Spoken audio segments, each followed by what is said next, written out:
दे धडक बेधडक आपल्या परिसरातील ताज्या घडामोडी, घटना, समस्या, विविध क्षेत्रातील सर्वदूर बातम्या पाहण्यासाठी लोकशक्ती लाईव्ह न्यूज चॅनलला सबस्क्राईब करा आणि नोटिफिकेशन मिळवण्यासाठी बेल आयकॉनला प्रेस करा.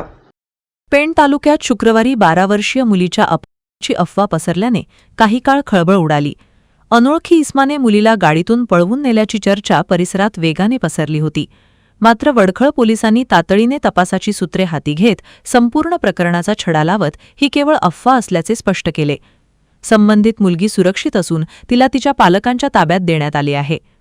वडखळ नाका येथे एका गाडीतून मुलगी उतरल्याची माहिती मिळताच सहाय्यक पोलीस निरीक्षक विजय जाधव यांच्या मार्गदर्शनाखाली पोलिसांचे पथक तातडीने घटनास्थळी दाखल झाले. मुलीला ताब्यात घेऊन तिची चौकशी करण्यात आली.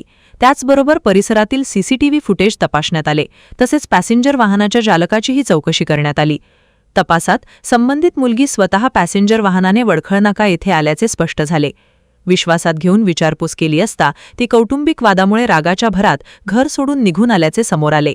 भीतीमुळे तिने सुरुवातीला चुकीची माहिती दिल्याची कबुलीही तिने पोलिसांना दिली. ही संपूर्ण कारवाई सहाय्यक पोलीस निरीक्षक विजय जाधव यांच्या नेतृत्वात वडखळ पोलीस पथकाने केली.